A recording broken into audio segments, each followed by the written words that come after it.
El Señor esté con vosotros. Y con tu espíritu. Lectura del Santo Evangelio según San Marcos. Gloria a ti, Señor.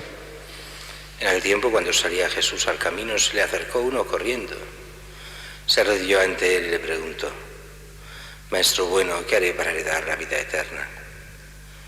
Jesús le contestó: ¿por qué me llamas bueno? No hay nadie bueno más que Dios. Ya sabes los mandamientos: no matarás, no cometerás adulterio, no robarás, no darás falso testimonio, no estafarás, honra a tu padre y a tu madre. Él le replicó: Maestro, todo eso lo he cumplido desde mi juventud. Jesús se quedó mirándolo, lo amó y le dijo: una cosa te falta, anda, vende lo que tienes, dáselo a los pobres, así tendrás un tesoro en el cielo. Luego ven y sígueme. A estas palabras él frunció el ceño y se marchó triste porque era muy rico. Jesús, mirando alrededor, dijo a sus discípulos: qué difícil les será entrar en el reino de Dios a los que tienen riquezas. Los discípulos quedaron sorprendidos de estas palabras, pero Jesús añadió: hijos, qué difícil es entrar en el reino de Dios. Más fácil es a un camello pasar por el ojo de una aguja que a un rico entrar en el reino de Dios. Ellos se espantaron y comentaban: entonces, ¿quién puede salvarse? Jesús se les quedó mirando y les dijo: es imposible para los hombres, no para Dios. Dios lo puede todo. Palabra del Señor. Gloria a ti, Señor Jesús.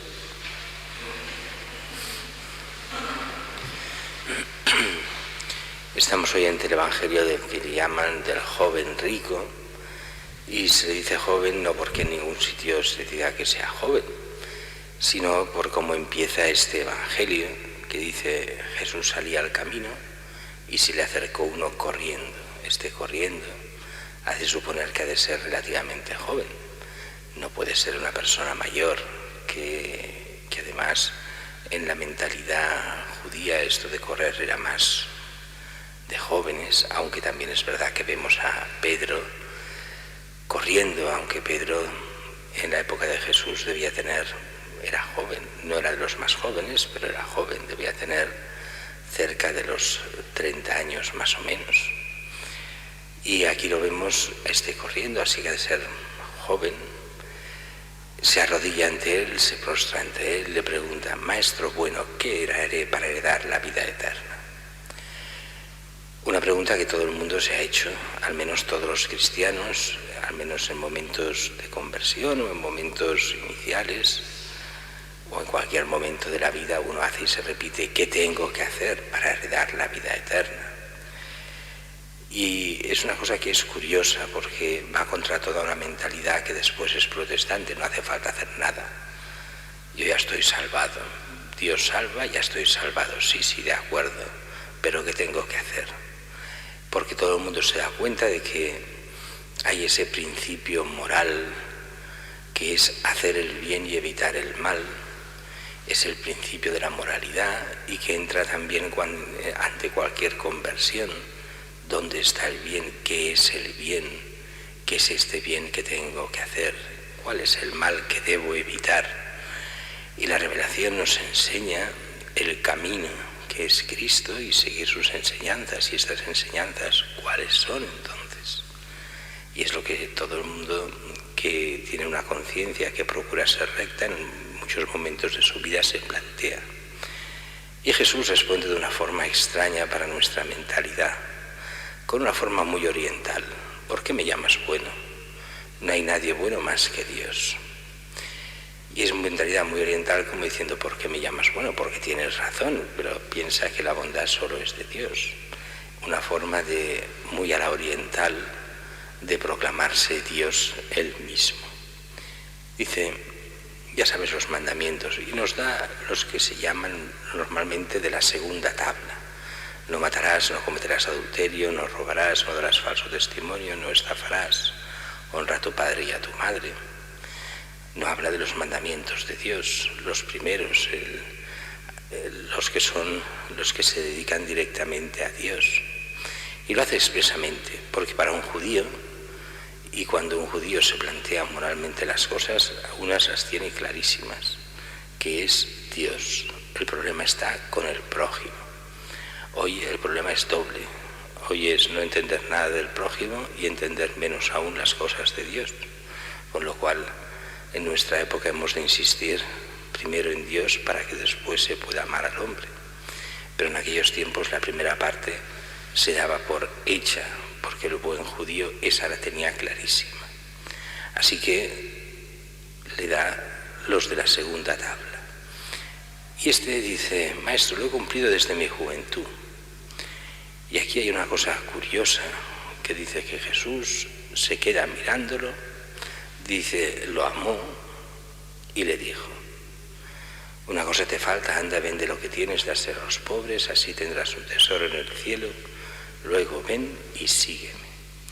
Dice que Jesús se conmueve con esta mirada de amor hacia él, diciendo: aquí hay una persona que vale la pena, una persona que sigue los mandamientos, una persona que se toma en serio las cosas. Y por eso se lo pide todo. Deja todo lo que tienes, dalo, vende a los pobres, véndelo, dalo a los pobres, ven y sígueme. Le pide ser apóstol. Y dice que este frunce el ceño, se marcha triste, no hace nada de todo aquello, porque era muy rico. Y viene aquí el gran problema de las riquezas. Y en el fondo el Evangelio de hoy es una prueba práctica del Evangelio de ayer, del domingo, cuando se nos decía: no podéis servir a Dios y a Mamona, el Dios del dinero, porque os serviréis a uno, os serviréis al otro. Y eso es lo que pasa con este joven rico. Quiere jugar este doble juego ante la llamada de Jesús, una llamada directa y absoluta de dejarlo todo, de ir con él, de hacerse apóstol, de dedicarlo todo a Dios, y él decide que no. Y entonces Jesús da una frase que es durísima y que a los mismos apóstoles les costaba muchísimo de entender: qué difícil les será entrar en el reino de Dios a los que tienen riquezas. O sea, los que anteponen a Dios las cosas, las riquezas por encima de Dios. Dice que los discípulos quedan sorprendidos. Y Jesús insiste más duro todavía. Qué difícil es entrar en el reino de Dios. Más fácil es a un camello pasar por el ojo de una aguja que a un rico entrar en el reino de Dios. Y aquí lo veían tan difícil que incluso los comentaristas, que aquí buscan todos los trucos para intentar suavizar estas palabras de Jesús. Y tanto que hasta se llegan a inventar una teoría que al final no sirve para nada. Bueno, no quería decir camello, porque camelos en griego, si le pones una M o le sacas una M, una es camello y el otro es una soga. Y entonces sería una soga que difícil es, en vez de un camello, más fácil es a una soga pasar por el ojo de una aguja, igual de difícil. Una soga no pasa por la hoja por una aguja, solo el hilo fino. Pero bueno, eso tiene poquísima importancia porque es la misma dificultad, es imposible. Y entonces es imposible así que un rico entre en el reino de Dios. Pues a los ojos de Jesús sí. Los ricos, cuando anteponen su dinero y su fortuna antes que a Dios, es imposible entrar en el reino de Dios. Y dice que los apóstoles se espantan. Oyen todo esto y diciendo: bueno, aquí, pero ¿qué pasa aquí? Y dicen: entonces, ¿quién puede salvarse? Fijaros, ¿quién puede salvarse? Ya no se refiere solo a los ricos, sino a todos.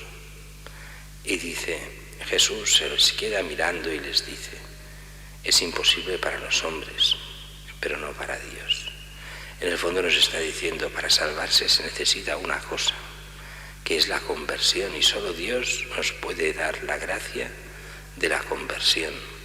Claro que nosotros la hemos de aceptar y la hemos de trabajar, pero no es esa mentalidad de que todo el mundo ya está salvado. No, Dios nos da la salvación que hemos de acoger, que nos hemos de convertir, cambiar mentalidad, y entonces sí.